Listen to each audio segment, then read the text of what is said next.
Friends of Kevin López. Today, Kevin will present their project titled EL Teachers Embodied Vivencias on navigating social classification in their workplaces. This showcases their skills, creativity, and dedication to the field of ELT education. We're here today to evaluate the project's merits, provide constructive feedback, and recognize the students' hard work. We extend our sincere appreciation to the distinguished members of the examination panel, whose assessment and thoughtful feedback are invaluable to the academic process. I mean Dr. Eduardo Enrique Diniz de Figueiredo, Dr. Carlos Enrique Carrillo Cruz, and Dr. Carmen Helena Guerrero, who are the members of today's examination panel. Each one of you will have 10 minutes for assessment and questions. Let me introduce them. Eduardo Enrique Diniz de Figueiredo is our international examiner. He is professor at the Federal University of Paraná, PhD in Applied Linguistics from Arizona State University. He did a postdoctoral internship in the graduate program in education at the Federal University of Espírito Santo. He holds a BA in languages from the Federal University of Paraíba and an MA in languages from the Federal University of Santa Catarina. His current interests are in the areas of English as a global language, language and discourse, and critical applied linguistics with an emphasis on issues related to the sociocultural and pedagogical implications of the global expansion of English and theories of identity and emotion. Welcome, Dr. Eduardo Enrique Diniz de Figueiredo. Thank you so much. Our second examiner is Dr. Carlos Enrique Carrillo Cruz. He's our national examiner. Carlos Enrique Carrillo Cruz holds a postdoctoral diploma from CIFE Mexico, a PhD in education from Universidad de Baja California, a master's degree in didactics, and a bachelor's in education, both from Universidad Libre. He's also a doctoral candidate in management and educational policies. His fields of study includes ICTs, inclusion and diversity, didactics, and linguistic language teaching. He's an author of scientific articles, books, and educational software, as well as an editor and international evaluator. His academic background and leadership have enabled him to innovate in ELT regarding disabilities and language teaching methodologies, with a focus on student-centered learning and the integration of technology. Welcome, Dr. Carlos Enrique Carrillo. Our local examiner is Carmen Helena Guerrero Nieto. She holds a PhD in second language acquisition and teaching and a magister in second language acquisition and teaching from the University of Arizona. She also has a master in applied linguistics in English language teaching from Universidad Distrital Francisco José de Caldas. She is the director of the research group Stupoli. Her research interests are in the area of critical discourse analysis, critical pedagogy, teacher education, and educational policies. Welcome, Dr. Guerrero. Let's also recognize the contributions of Dr. Pilar Méndez Rivera, the dissertation advisor, whose guidance and supervision have been instrumental in bringing this research project to success. Pilar Méndez Rivera holds a PhD in education from Universidad Santo Tomás, a postdoc in education from CENIT in Mexico, and master's degree in Spanish linguistics from Instituto Caro y Cuervo, and a bachelor's degree in modern languages, Spanish and English, from Universidad del Atlántico. She is the director of the research group Intertexto. Her research interests revolve around teacher struggles, the constitution of subjects in education, resistance practices, and subjectivity. As we start this important milestone, I would like to introduce Kevin López and highlight some key aspects of his academic journey. Kevin López Páez has a bachelor's degree in English and a master's degree in English teaching from the Universidad del Tolima. He has taught English in preschool, elementary and middle school, in private schools and English institutes. He's currently a professor in the degree program in foreign languages with emphasis in English at the Universidad del Tolima, where he also directs the research group Decolonizing ELT Practices. Kevin's research interests include social classification, socioeconomic identities, social and cognitive justice, and decolonial perspectives in the teaching of languages. Welcome, Kevin, to your Viva today. So let's get started and see the innovative work Kevin López has developed. Kevin, just a heads up, I'll be keeping track of the time during the Viva. You have 30 minutes for the defense. I will let you know when you have 10 minutes left. Okay? So please welcome Thank you. Kevin and his Viva. Thank you, everyone. Well, good afternoon. Today, I'm going to show you a little about my work that I have been doing. It's titled English Language Teachers Embodied Vivencias on Navigating Social Classification in Their Workplaces. I'm going to start by guiding you through a big story time, little about my locus of enunciation, colonial situation, some of the epistemological frameworks, the profiling, the research question and objectives, and also the methodology and the conclusion. So first of all, I would like to show you some of those moments that I have lived in my career as an English teacher in private schools. So I want you to take a look at the pictures and try to be very focused on the big story time that I'm going to show you right now. The first picture that we can see here is like two people talking about, well, are you satisfied with your teaching skills? Who cares? I'm English. I mean, this first picture has to do with this unequal treatment that I had when I was working in a private school, and I saw that non-native English-speaking teachers were having a little more privilege that were not actually non-native English speaker teachers. In the second pictures, I also evidence some of them how, for example, it is more difficult for some teachers to get to different, let's say, levels of recognition in terms of payment, but also in terms of authority acknowledgement, and how sometimes it is more difficult, especially for the ones or teachers that are not in line with the administrators' colonial views. In the third picture that we can see there, it says something like, I want to wear that, Mom. I'm giving you a choice, the next person says. So as you can see in that picture, basically, it's like imposing some of these institutions' religious beliefs, let's say, because when I was working in that school, I also evidenced, for example, how I was not a non-practicing Catholic believer.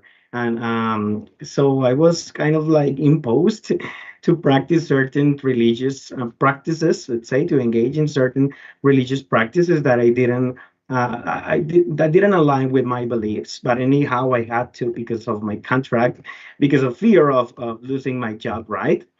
In the next picture below, you can see I wanted to bring this picture because I also remember that I was a little, let's say, co-opted or persuaded to change my appearance, specifically my hair, specifically my curls, my curly hair, because that was not, let's say, aligned with the school's principle.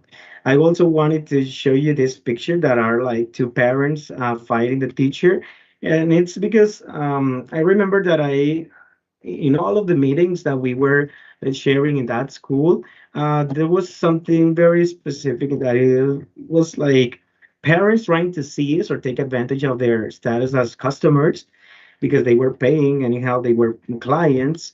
So we teachers had to play, or let's say play their game. We had to follow what they said, or else they scolded, or they told the supervisors to do something with us. So basically, that was kind of like a little difficult time for me.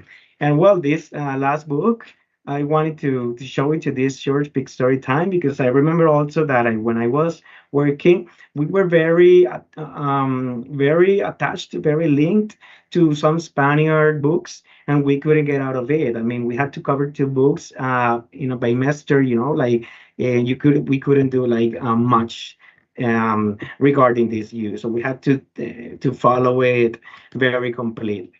As you can see, this short story time leads me to my locus of enunciation.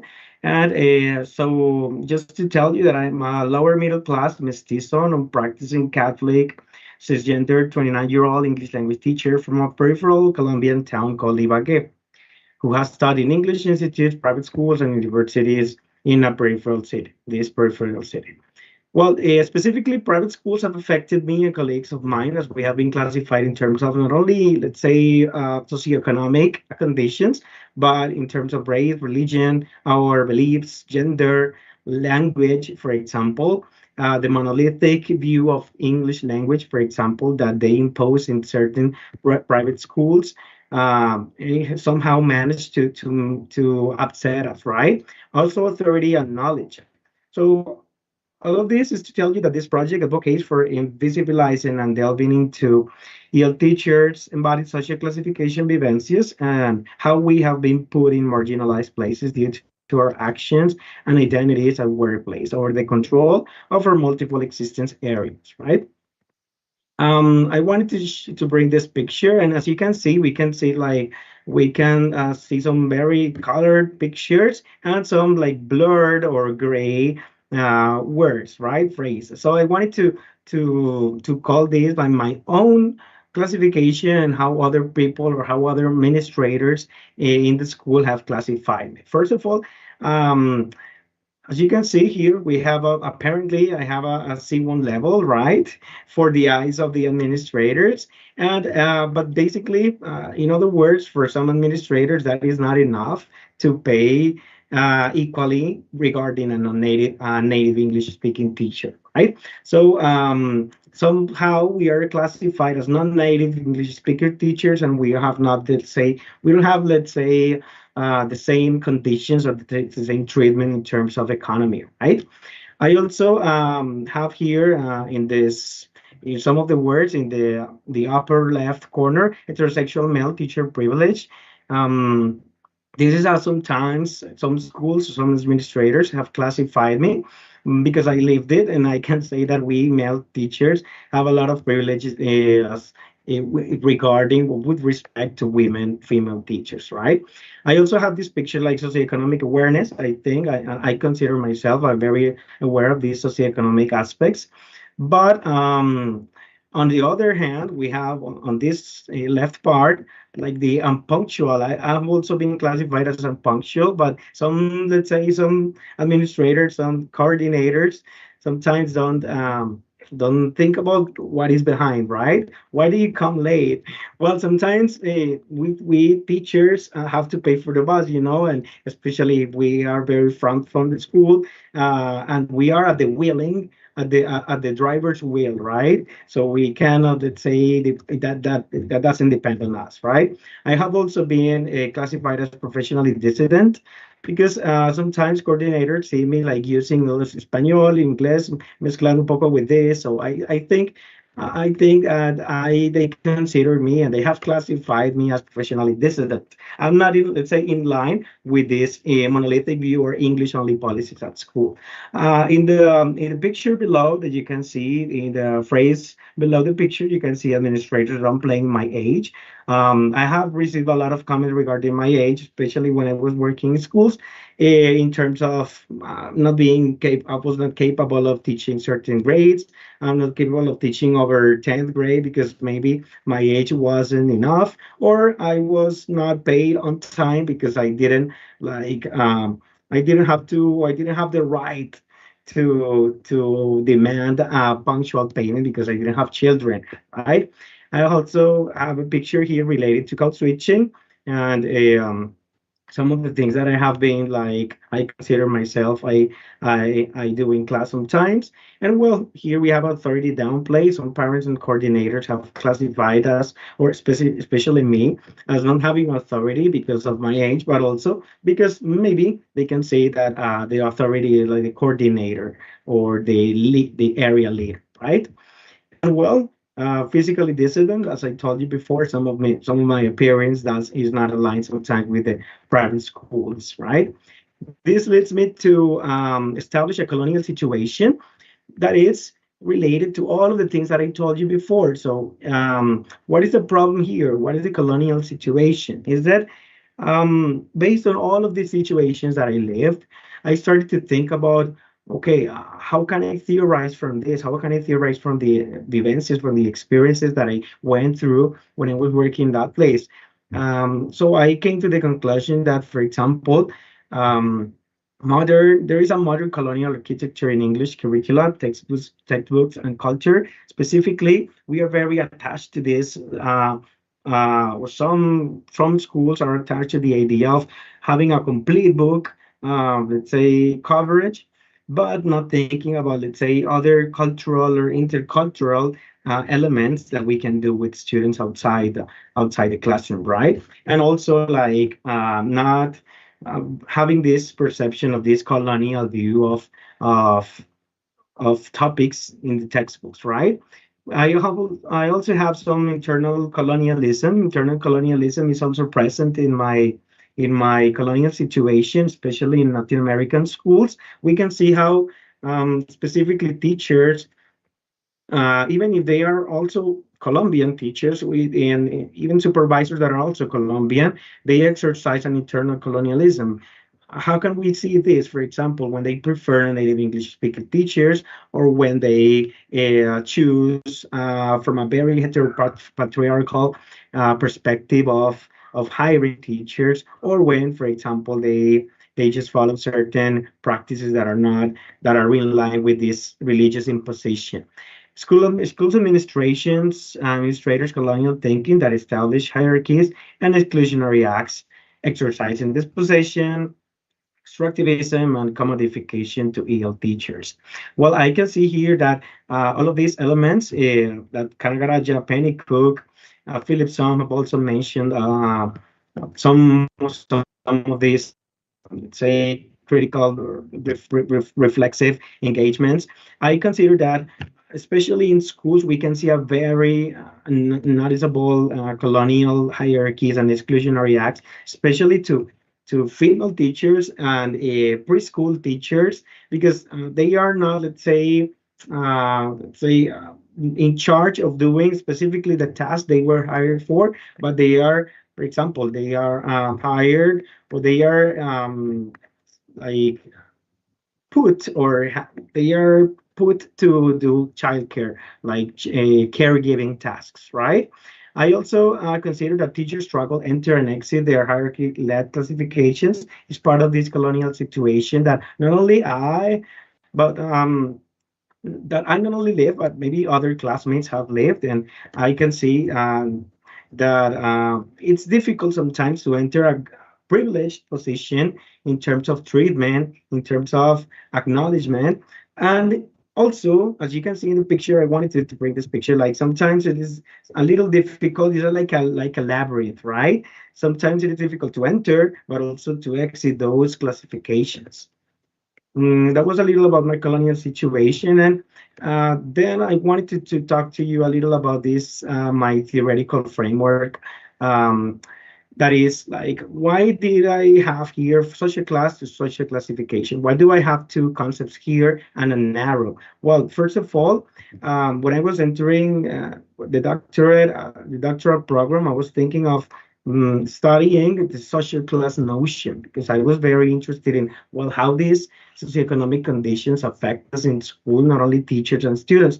But I found through a lot of seminars and through the readings and then through some teachers' advice that I was actually social class couldn't afford or couldn't convey a complete panorama of what I was living, right? They couldn't address, social class theory couldn't address the situations that I was living. So, but anyhow, the description would be like Eurocentric notion to classify peoples according to those pre-existing conditions in their environment, according to some structures of power in society, such as material wealth, economic assets, and sociocultural perform capital. But what I was living there, I realized that I was living more than social class. I was not classified or, let's say, excluded in terms of not only like socioeconomic aspects and pre-existing conditions. I I was able to reflect that our actions, that we are always constantly putting power in or engaging in power disputes. So I found myself with this Quijano notion that is social classification, and it's defined as temporary roles that we are placing after constant disputes over the control of our multiple existence areas, not only social classification, not only social class, but economy, race, gender, and authority. So this notion led me to, or allowed me to better comprehend and it better addressed the situation that I lived in those schools, right? I wanted to talk to you a little about my epistemological frameworks also, um, following these previous ones, and it's a concept that is kind of novel in this field, that is embodied vivencias. So a vivencia is subjective event that shapes people's personality, and it's mediated also by emotions. It emerges from the subjective memories, but is shared and analyzed interdependently and relational, right? So different from lived experiences that is analyzed and explored, as for example, Husserl, Allerby, Merleau-Ponty, and some other Eurocentric European and North American phenomenologists that have talked, let's say, about the lived experience. Embodied vivencia is, it doesn't entail only doesn't analyze only the individual part, but analyze it or allows us as researchers to analyze it interdependently and relationally. So they entail a sensory, affective and situated knowing that is inseparable from the body and place, and it transcends cognition and narrative, right? They are relational, and when we tell the vivencias, we actually don't engage in reconstruction that may alter that pure exact essence of those specific places and times wherein they happen, right? And well, I have another concept that is ELT as a colonial or colonized field, which is a notion actually that it has been discursively deemed or regarded more than a fact, is as a discursive myth, right? As for example, Philipson and Pennycook have mentioned, right? It's more regarded as essential in people's life and goals because it promotes global citizenship, cosmopolitanism, and linguistic advantages. These traits have been set forward, all of them, by neoliberal agendas and globalization agendas. They obliterate a colonial history of racism, epistemicism, and this way that gives way to linguistic imperialism, right? Not to see ELT as a as something given and as something perfect, but some authors have dedicated to problematize this concept, right? After reading a little about this epistemological framework, I wanted to do something with related to, well, what has been done regarding the work that I have been doing or that I want to do, right? So I wanted to explore what has been research about social classification. This is the second profile that I did because remember that my topic was related to social class per se, right? The first question is, what predominant issues have been approached in the examination of English language teachers' vivencias of social classification? The second question is, when and where has scholarly work on English language teachers' vivencias and experiences of social classification been developed and by whom, right? This was important, very important for me. And well, the last question was about what methodological and theoretical underpinning has research on English language teachers' vivencias and experiences of social classification drawn on. So these were the three guiding questions of my profiling, the profiling work that I undertook. And while the inclusion criteria was like empirical and review research on English language teachers, marginalization, experiences, Some sources that I looked for in was ProQuest, EBSCO, Science Direct. And well, actually, from a search of about 64 articles, I devoted because I wanted to tell you that I had I would like to tell you that I had to change the notion of the search, because actually social classification was scarcely defined. So I had to change it through the words marginalization and exclusionary experiences, right? I found that, for example, two things. The first one, for example, is that 2 decades of global North domination of the examination of IELTS teachers' marginalization experiences. And the second thing is IELTS teachers' racial marginalization privilege identity narratives informed by the critical theory. So as you can see here in this slide, some of them, or as you can, in the first theme, for example, we can see that they are kind of recent, yes, and they're, but something that I noticed was that they are not, let's say, undertaken in this global south, let's say, onto epistemological global south and geographical global south, right? So that was kind of curious for me to notice. And in the second theme, I noticed that EL teacher racial marginalization, privilege identity narratives, they were developed by also global north, some global north scholarly work. However, there are some from Latin America, Kevin, for you have example. 10 minutes left, okay? Thank you very much. So although some of these works have been done in terms of this, let's say, search. Well, the research question and objectives is like, how do English language teachers navigate day-to-day vivencias of social classification? The objective is like to unveil. I want to unveil real teachers' navigation of embodied social classification in the workplaces. Specifically, I want to, with my colleagues, with my participants, we want to co-identify the embodied dimensions of social classification, to unravel their responses towards the embodied vivencias, and to engage in co-reflexivity on their responsive actions to social classifications. Well, the methodology that my colleagues, my participants, and I were discussing, but then I proposed to engage in was qualitative research approach, which is as Vasilakis has defined as epistemic reconstruction way that acknowledges the complexity and subjectivity of social reality. Specifically, the design of this research is the decolonial phenomenology that deals with how people with diverse knowledge practices, sensing, and believing live and feel the world through the sharing and co-interpretation of their vivencias, with a reflexive, embodied, co-felt, intersubjective, and political stance towards coloniality imposed on equal power distribution and relations. So it's something that I have been working on. Mignolo defines it very cursorily in that way. The context and subjects here. The idea is we have Jen. I gave them like a template, but they describe themselves as they wanted. So as you can see, there are some of them. We have Jen. We have Johan. As you can see, if you can read some of the, let's say, some of their information, but like just to summarize a little, let's go to the next participants. They have in common that they are more than 29 years old, between 29 and 32 years old, and they have taught during over 4 years in private school. So they have some experience. They have lived some of the things that I also lived, right?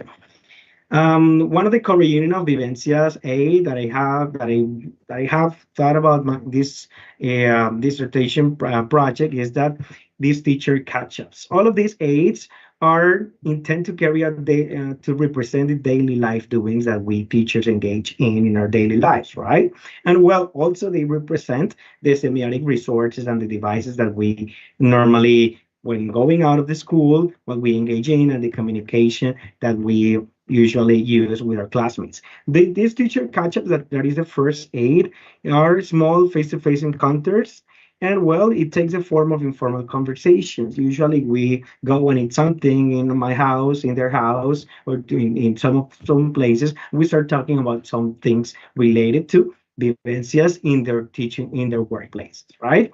Well, I also have WhatsApping, that it's a WhatsAppeo here in Spanish. Um, yeah, I think in Brazil, some teachers, Clarissa was talking about like zapping, something like that. So I think we also like, it's like a very Latin American way of communicating. But you know, like sometimes with expressive or affection, with very expressive characteristic and affection that are traits of us, a global South people, right? But in this case, WhatsApping is without capital letter because of the ontological elements that I want to convey in this, portraying this work.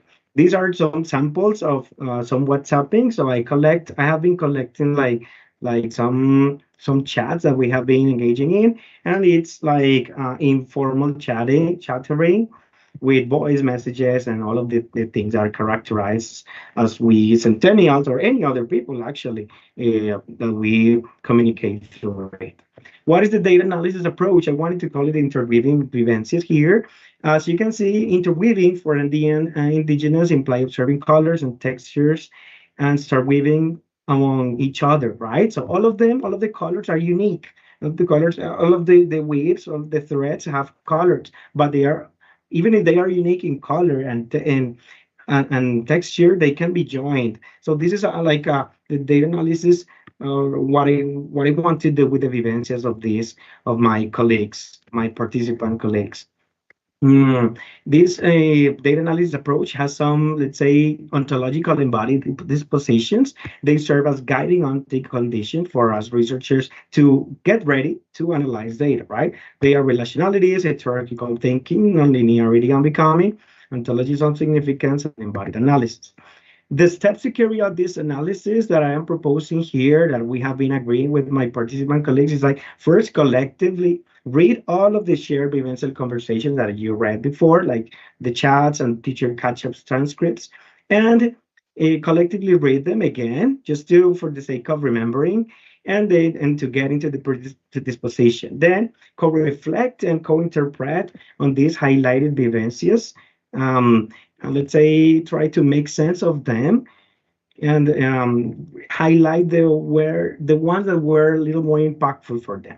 To finish, of course, with a theoretical reflexivity on each colleague's social classification vivencia. So my plans are to like start the interweaving by organize them, the layout in terms of participant, right? First we have Jen's vivencias, but then we have Andres vivencias, then we have Johan's vivencias. Although they are unique, they all share some things. It is worth noting that my aim is not, let's say, to find the commonalities or patterns, but to show like the uniqueness of each of the vivencias of my colleagues, right?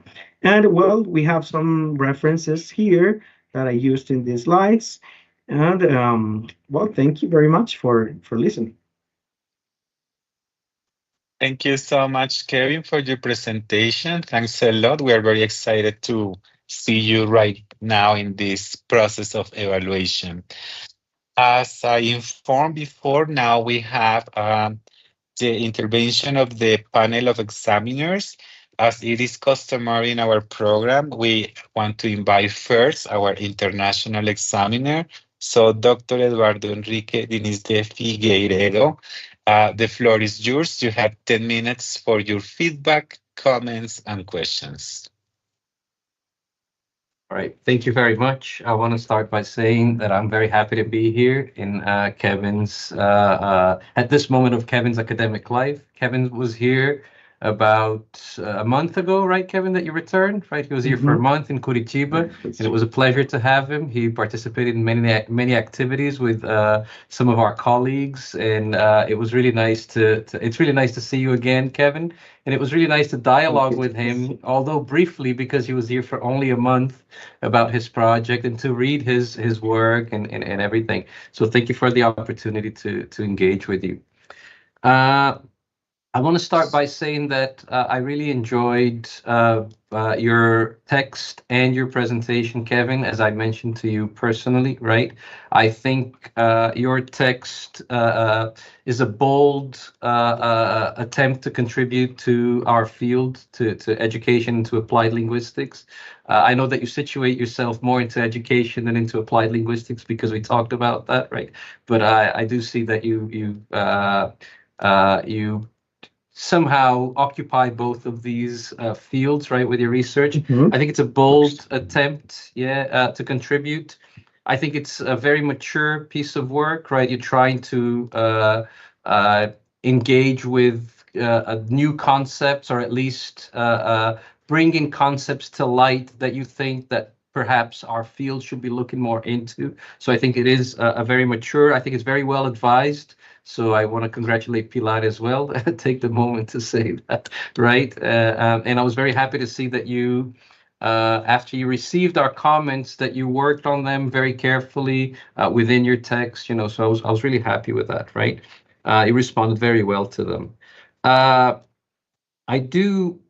also want to compliment you on, you know, trying to look into your own practices, you know, into your own work environment, you know, as your, you know, that's the main topic of your, even though you have all these concepts and everything, what really matters for me is you are looking into people you know, places you know, your own life, and this is really important for us to see, right? Because this is engaging with your own practices, with your own realities, and you bring that to the fore of your study. So I'm really happy about that, right? I really like the concepts you've chosen, right? Social classification, vivencias. We talked about vivencias a little bit here when you were in Curitiba, right? And I was asking you to convince me a little bit more, right, about the concept of vivencias, right? And I think you have, right, of how it's different from experience, for example, right? Because I think that if you can establish that, especially to a skeptical reader, I think that will be a major contribution of your work, right? But I think some readers will be skeptical, as I was and still am a little bit, right, with the differences, right? But I think you're developing this very well, so this is really nice to see, right? One thing that I think is my after complimenting you, I do have maybe one or two questions for you, but they're really brief, right? But all of them have to do with one major comment, perhaps, that I still have, right? First, like I said, I'm happy you responded very well to the comments we made, right? At least I was satisfied with the responses you had to my comments, even though I think that there are other works from other parts of Latin America that perhaps you could have included still, right? But that's okay. You know, we can't deal with everything that's been published and that's been defended and everything, right? So it's I'm fine with that, right? But I think that my main comment is that I still think that it's hard for you to run away from certain colonialities within your own work, right? And you're bringing here something from a very decolonial framework, as you say, right? And I'm not saying this about your work per se, Kevin, but I think about academic work in general, right? When you look at your slides and your talk and your work, right? Very beautiful slides, by the way. You know, there's still like a sequence to them. There's still like arrows pointing in this direction or in that direction in very linear ways, right? We still see, and sometimes I wonder, like, do you see that? And if you do, how do you grapple with certain colonialities that might still be present in your study and in your research as a whole, right? And in your writing, right? Also, right? How do you grapple with them? And how do you grapple, for example, also with the fact that although you were doing this together with your participants, which is a very Freirean way too, right, of doing research, right? Freire would say, don't do research about, but do research with participants, right? But how do you grapple with the fact that perhaps you are in a position of interpretive power over them, right? Over their voices, right? Because you have made choices that they didn't have the chance to make, right? Because you have chosen certain paths that they didn't have a choice to choose, right? I mean, how do you grapple with that? How do you see that? Do you agree with what I'm saying, or do you? And if you do, how do you see yourself into this? I mean, I would love to hear you about that. Thank you very much. So should I answer or wait for the others? No, we're gonna wait for the okay. So that's one question. Okay. All right. So I do have a question that's related to that, right? And this question, like I said, this is a main question I have, but I'm gonna point to two moments in your text where that stood out for me, right? Like I said to you, there is this broader aspect of your work, which is I think that the way you structure things, the way you write things, is still part of coloniality, I think, right? And I'm not saying just your work, I'm saying academic work in general, right? Even the way you presented things in your slides. I think maybe the relationships also, like I said, right? Because you do have some interpretive power somewhat, right, over the other participants in certain choices, right? But one thing that I want to show you as well in your work that called my attention is even in certain terms that you use or in certain moments in your text, I was like, oh, I think he's fallen into the trap of coloniality, maybe, of research, right? I'll give you an example, and this is in your slides too, right? For me, in your text, this is page. I don't have the page numbers here, but you have it in your. Do I have the page? I don't have the page numbers here, but I'll find it. Don't worry. But I have the quote here, right? You say, this is the beginning of one page. You say, hence, whereas experiences entail a meta living and reconstruction upon which the subject consciously reflects a posteriori on the learned and lived in the vivencia.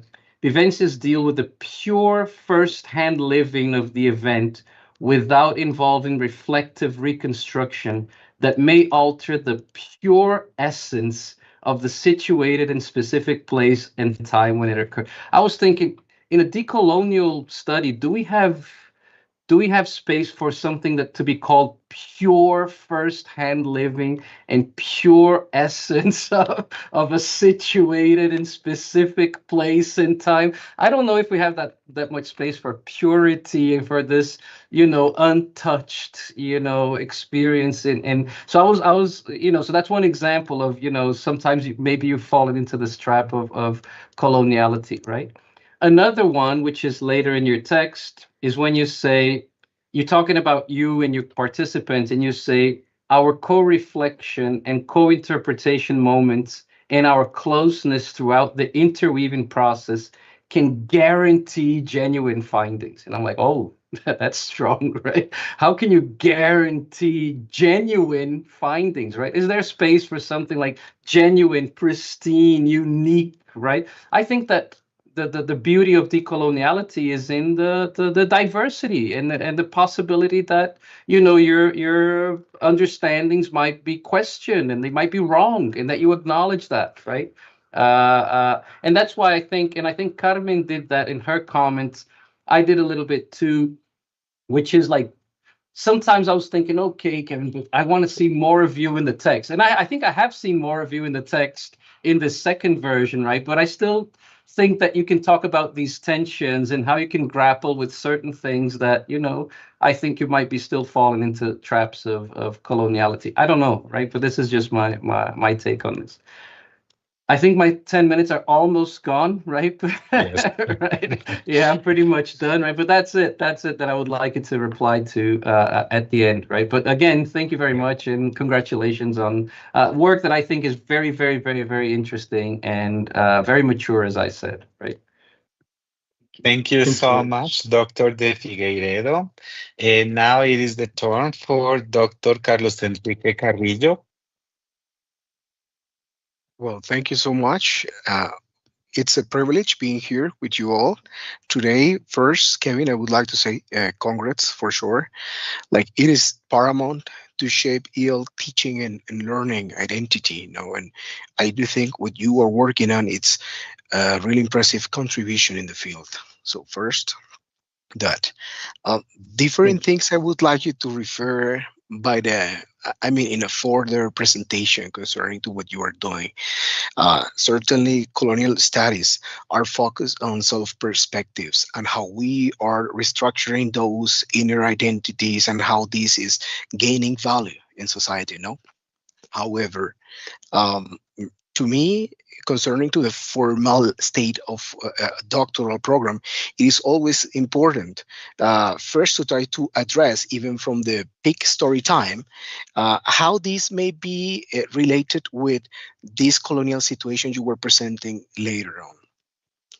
Why not including with that peak story time, addressing some of those authors you included in the colonial situation description? I do find that a little bit more academic and suitable for these kind of encounters in further presentations. Okay. Also, I do see kind of how you are moving from Bennett's ethnocentric and ethnorelative stages, like understanding culture from ethnocentric to ethnorelative stages, and how this may somehow contribute to what you are supposed to be achieving, approaching in your study. So it would be interesting if you do define how these also would vary concerning to the type of users you are sharing with. There are variations concerning to these stages. Some of them may be centered on those diminishing attitudes, and some others into the acceptance. Yes, being part of that new conception of being professionals, or how the social class is supposed to be settled in a context. So that also could be relevant for you, like to approach a little bit to it. I also, it captured my attention how social classification, it's really important.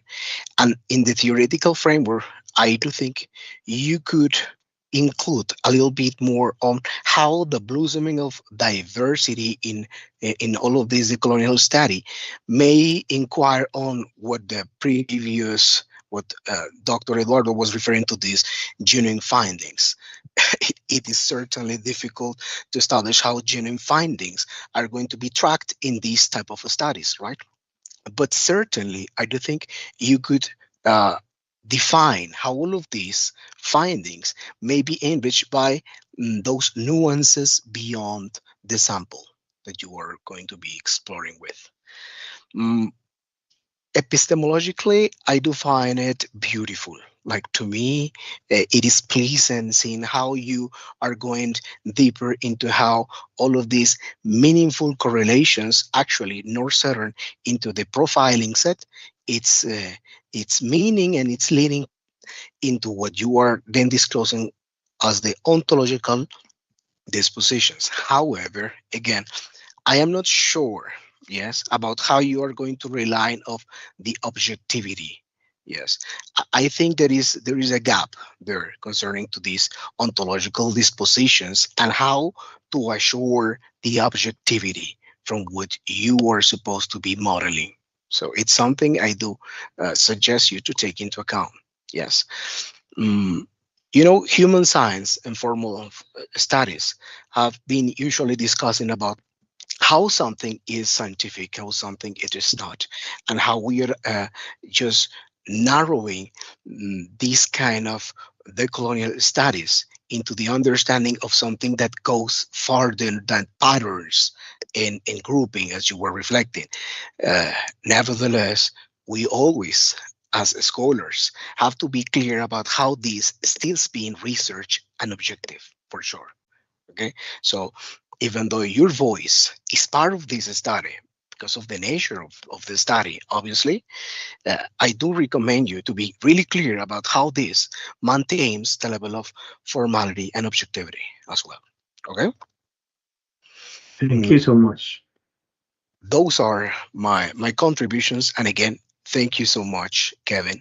I do think this is going to be really, really important for the community and for further studies. Yes.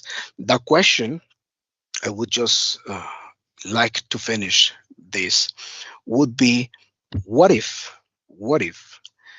you do include the transitioning from the ethnocentric and the ethno-relative stages into what you are conceiving of those nuances of EL teachers' vivencias. So maybe to think about it.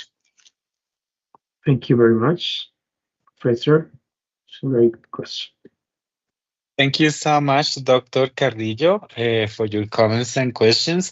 Now it is the turn for our internal examiner, Dr. Carmen Elena Guerrero. Carmen Elena, 10 minutes. Thank you very much, my dear Harold. Let me start my timer, not to go over time. Great, thank you. Kevin, thank you so much for your presentation. And for those of us who know you closely, we know that you did great effort today to keep on track. So that you did a wonderful job on that department. So 2 thumbs up for you.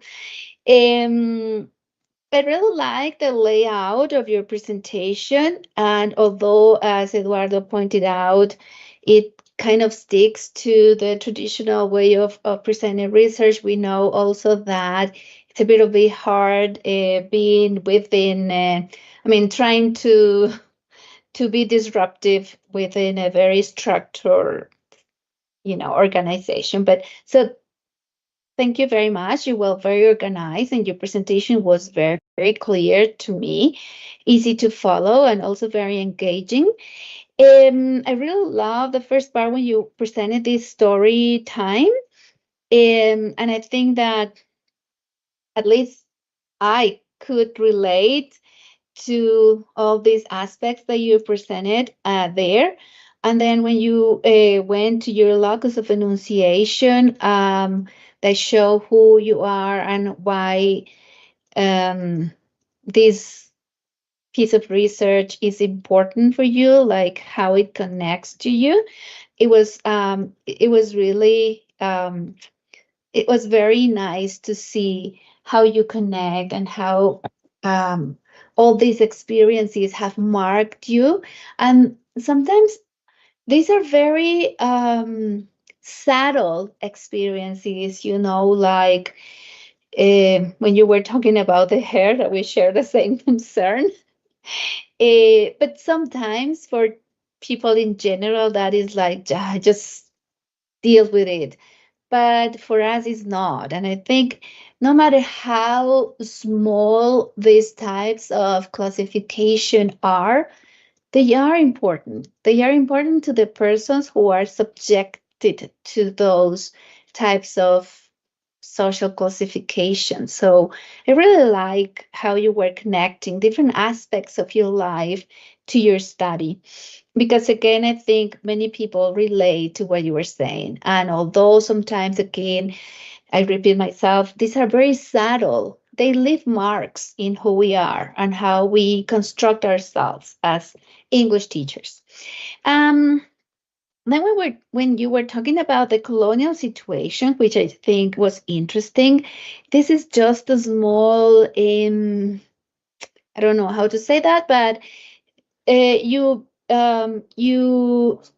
cited Maldonado Torres when you talk about internal colonialism. And just for the sake of being decolonial and recognizing the original authors of several terms, this term was first coined by Wright Mills, and you can find the whole story in an article published by Ramon Grossfogel. So I think it's important for you to trace that and look at that and make the acknowledgement of who is the original author of this concept. When you were talking about social class and social classification, I think it was very important to make this difference and show that it's not only the economic aspect of it, but also these other elements of what Quijano calls, and you quote, the áreas de existencia. So I think that's very key in your work. And I well, parentheses, I had the chance to accompany Kevin last year during the process while his official advisor was on sabbatical, and we worked on a lot of this, trying to unpack these concepts. And I think Kevin did a very good job to do that. Also, for the epistemological framework, I agree with Eduardo. I think we need you need to work a little bit more on showing how the vivencias are different from experiencias. And I think you're on the road to do that. And then when you got to the ELT as a colonial and a colonized field, something that caught my attention is that you have these authors from the epistemological south, but you didn't mention any of the work that we have done in Colombia, in Brazil. I know that we have done lots of work on this, so we're kind of being colonial when talking about colonized an ELT. And you know that we have some books in nuestro doctorado dealing with this. So I kind of miss that, that you being part of this program didn't mention that.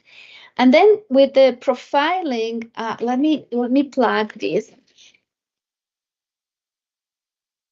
In the profiling, Kevin, I think you did a very good job finding these trends. But something that I also missed, and it's a kind of on the same line as Eduardo was mentioning, and is that you have all the canonical sources, all the canonical databases, but there are so many other sources that are out there that are valid. So my invitation is to expand that a little bit for your final document. In terms of the methodology, I mentioned the same concern as Eduardo. Eduardo, we were connected. Because you called them, you said that you discuss the methodology with your co-participants. So I have that question. Did you really talk with them and discuss with them and engage with them in these conversations about the methodological path you would follow? Because you mentioned there some elements that I don't know if you really if they took part in this discussion and in this decision. And then it's something that I kind of put me off was when you were talking about context and subjects. You have been talking, enacting all this discourse of decoloniality, doing research from a different perspective, and then you say like subjects. And I know that, for example, the Sousa, Boaventura de Sousa Santos talks about subject, but versus object. So I don't know if that is the meaning of this, or is subjects like the positivist research. So something that I would like you to address, and if it is something like, I don't know, like just escape from your thought, or you made that on purpose. And then when with your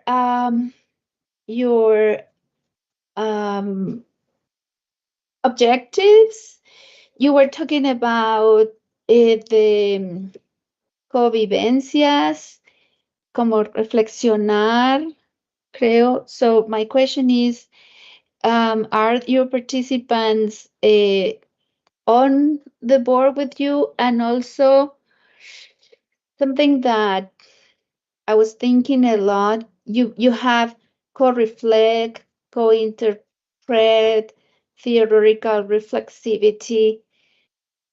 And I wonder, how do you plan to keep these as such, as co-reflect, co-interpret, and this theoretical reflexivity where your participants are not giving you more data or where you are not getting more data, but where they are really taking the part of analyzing with you. I think that's a huge challenge.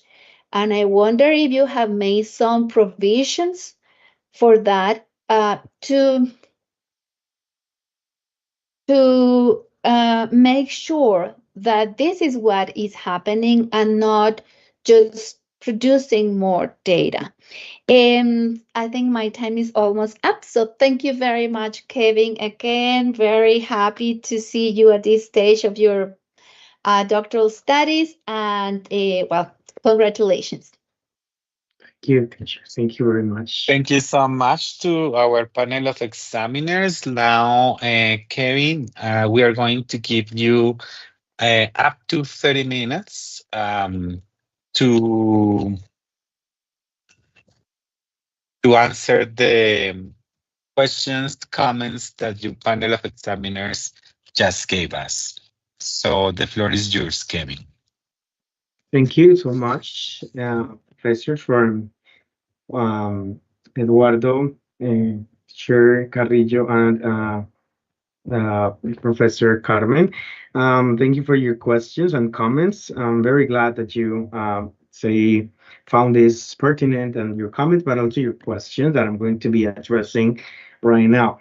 So I was very curious on the question that Professor Eduardo told me and asked me actually because that puts me a lot in a lot of tensions, right, and uncertainty. Sometimes in this path of undertaking a decolonial study, with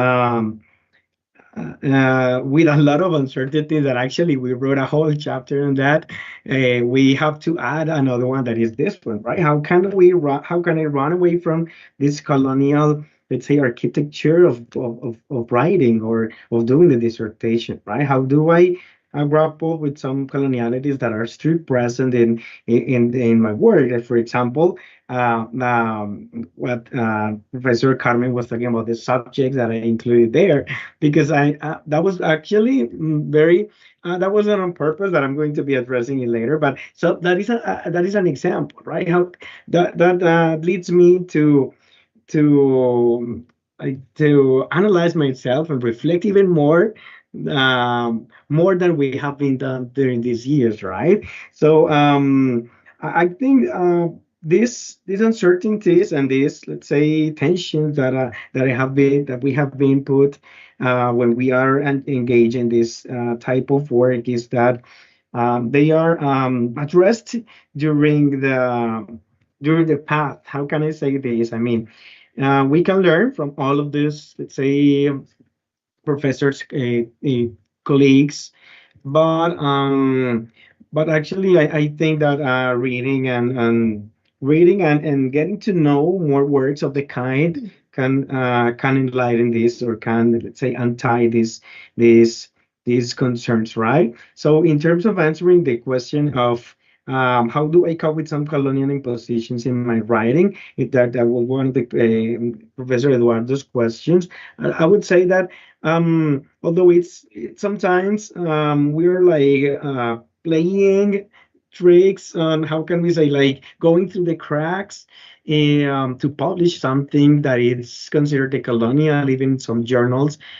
Even I must tell you, to publish the profile, I had to change a lot of things that I initially had in planned. So the profiling ended up being a little traditional, a little canonical way of writing. So like even those external forces from publishing are let's say always around us.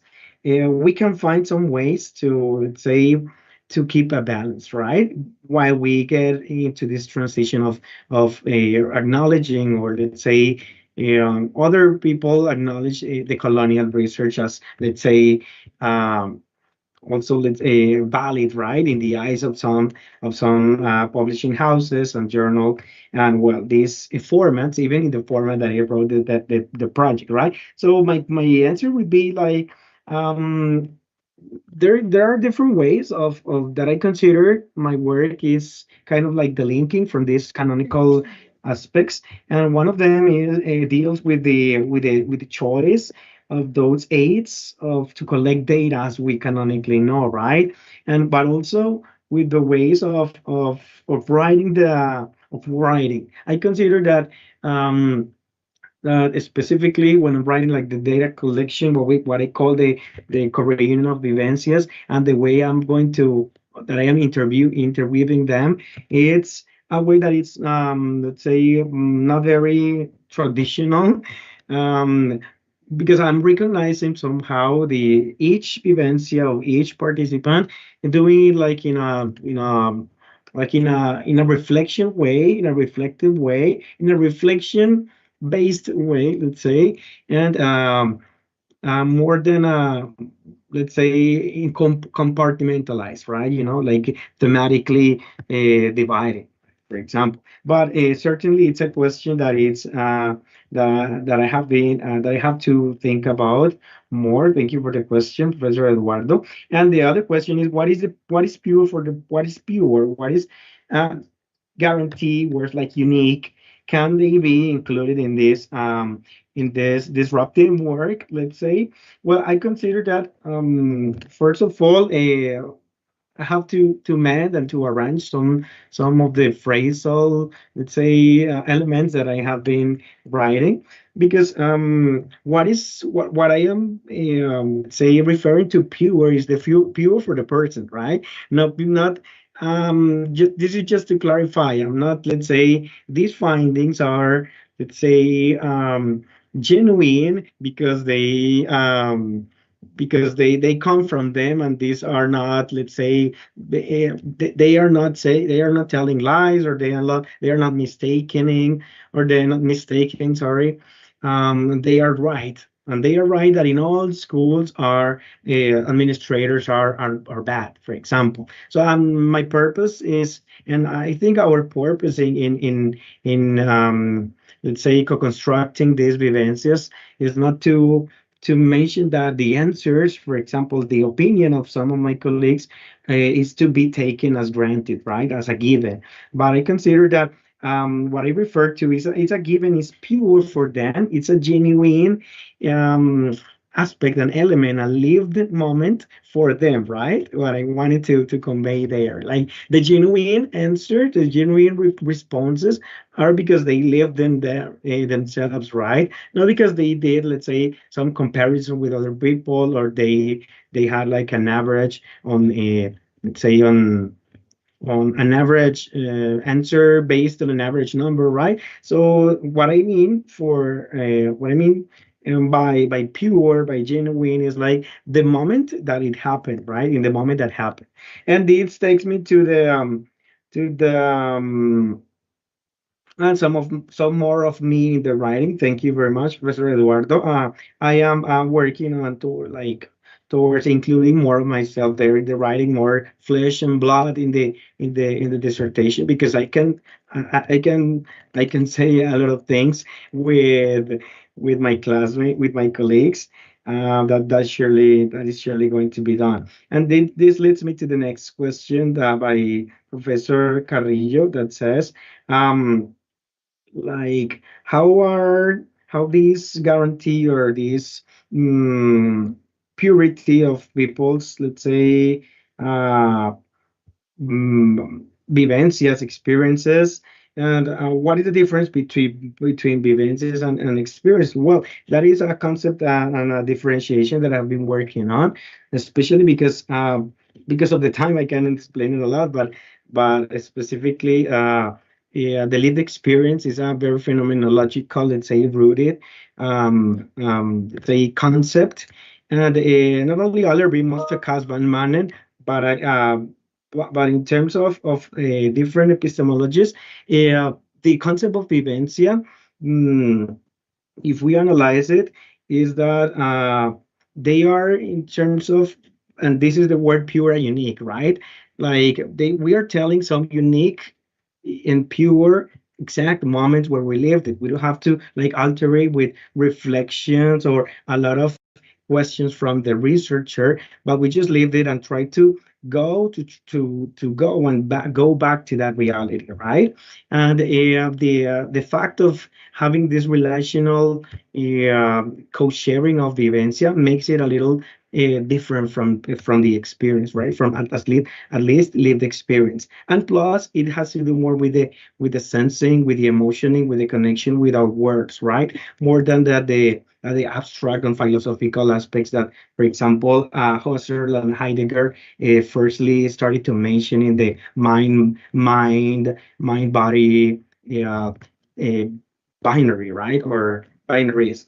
So I consider that that is a concept that I have been working on that, and actually thank you for the question because it makes me reflect on it a lot. If the question on how is this still rigorous research and how can I maintain formality and objectivity?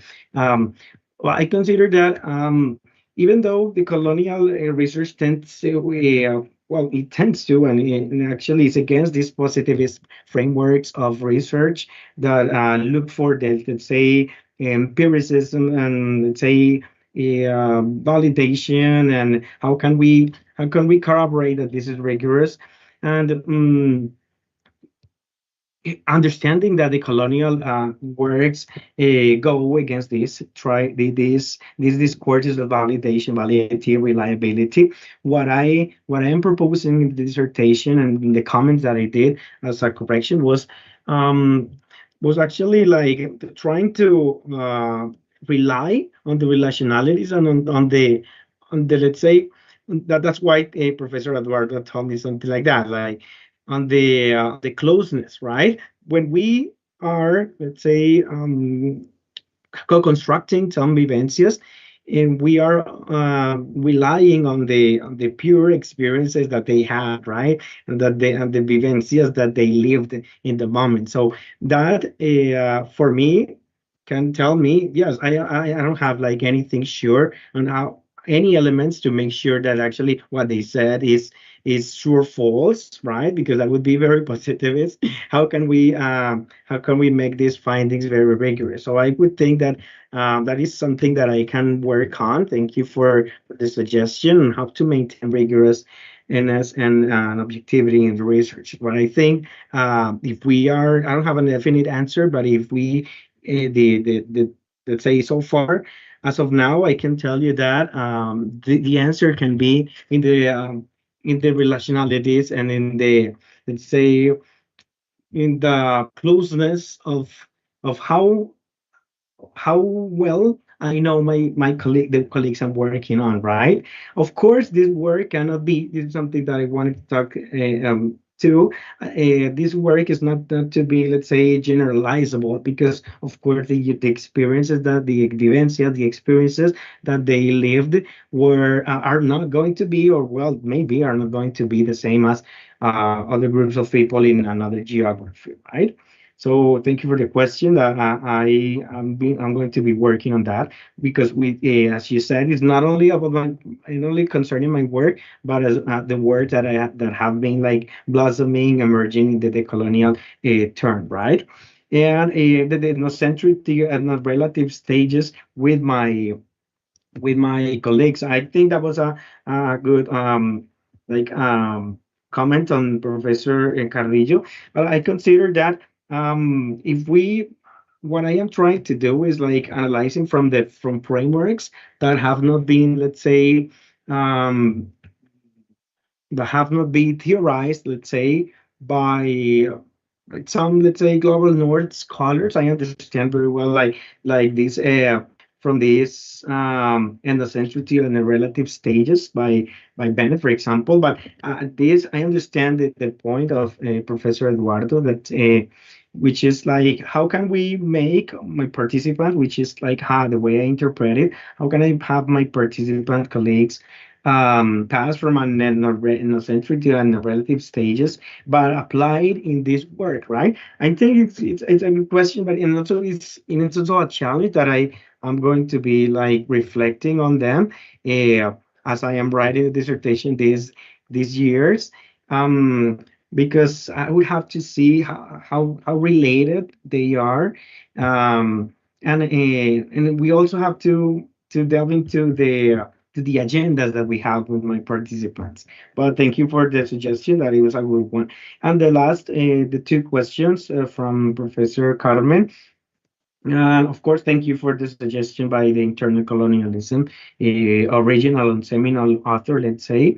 I appreciate that quotation that you suggest me. And this question on this, including non-canonical sources, that is definitely something that I have been working on since like 2 semesters that I was presenting this profiling to, that you with Julia Posada and other guests. I remember you were there, like suggesting some of these things. Definitely, this is something that, for example, journals and other should accept. For example, not only reviews, systematic review, as they call them, to include non-canonical sources. And the question related to the subjects, that if it was on purpose, actually, no, that was not on purpose. Like differentiating it, as for example, the Sousa makes, but was like I understood it, or I just included them as subjects, as for example, Basilachi treats them, right? So that is the truth. I was not, let's say, I was thinking on this like sujeto conocido. I was stuck to that term, right? When I included that. Sorry for that. And are they really interpreting? And how do I plan to make sure that I'm not producing more data than analyzing? That was a very good question, because and this question comes very timely, because in the part of the dissertation that I'm writing, I mean this part of methodology, and one of the things that I did in Brazil, in the internship, was like try to reflect on this methodological part and data collection, data analysis, as we canonically call them, right? As I told them, in the corporate union of vivencias. How can I make sure that I'm not using more data than analyzing? This is something to answer with telling you that I'm in the process of collecting, or gathering with my colleagues, again, even more. And one of the things that I don't want to get confused in, or want to get audience confused, is like more data and not analysis. So based on that, it was I was thinking of like clarifying on, let's say engaging in more, let's say, clearer agendas of analysis and co-interpretation, co-reflexivity with my colleagues, in order not to, let's say, analyze more data, collect more data, as we canonically say, but just try to make sense of those vivencias, right? So that was a very interesting question that I really need to reflect on during these years of writing. Thank you so much, professors, for the questions, and they surely help me like enrich this work. Thank you so much, Kevin, for your answers to the questions and comments made by the panel of examiners. I noticed that Dr. De Figueiredo raised his hand. I don't know if you have an additional question or something that you want to be clarified. No, I was just gonna say that it's just a comment, Kevin. I think that these tensions that we mention here, I think one way of dealing with them, rather than trying to solve them, is acknowledge them. Like just say, hey, these tensions exist.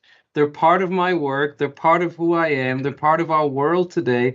Anybody who's trying to do something decolonial needs to understand that we are part of coloniality, right? So I think that, acknowledging them is a good way out, I think, right? It doesn't solve the problem, but it's a very honest, way of putting this and saying, hey, I'm trying to figure this out, that's my perception. I don't know, without losing objectivity, of course, like Professor Carlos said, right? Without saying, understanding that there is a search for some objectivity without being too positivistic, like you said, but, trying to find answers, but that those answers are also open to interpretation and subjectivity, so grappling with this and saying that there are tensions, I think it's a good way for you to answer some of these things we're saying. I don't know, I'm just thinking, maybe I'm wrong. Thank you so much for that comment, Dr. De Figueiredo. I think you are right. Kevin, just like we say goodbye to your examiners because they need to debate, I just wanna tell you like a little story that happened like a couple of hours ago. Someone was saying like, oh, that guy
I'm so happy. Today we celebrate a special moment in the academic journey of Kevin, who is a passionate and dedicated doctoral student whose commitment to research and learning has been nothing short of inspiring. Kevin, your doctoral project reflects not only your intellectual rigor, but also your maturity, you know? Despite your young age, as we all have joy and young souls.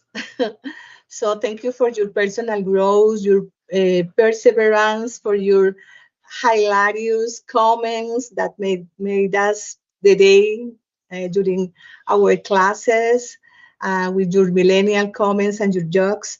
I would like also extend my recognition and my gratitude to Professor Carrillo, to Professor Eduardo, and to my DRCH, because of your comments really are important for us. And today in particular, I would like to say that there is no perfect synonym. And for sure, Eduardo, we are going to rub your mind out, explaining to you the distinctions between vivencias and experiences, because they belong to different roots. And for sure, we are going to still continue working on that. And in relation to Carrillo, for sure, so we cannot deny that coloniality, or better, I'm gonna say it better, like the tradition in research has like help us to think about the structure. So sometimes this structure, even though we feel a little bit uncomfy, sometimes help us to seek a kind of intelligibility between the traditional work and the new one that is trying to crack. So maybe we are gonna, we need to be like a little bit daring on that path. So thank you for the invitation today, and we want to try to do that. So thank you, guys. Thank you, Jarito. Okay, thank you so much. Can you give me 1 minute before you read the minutes? I have to do one thing here. Just 1 second, I promise.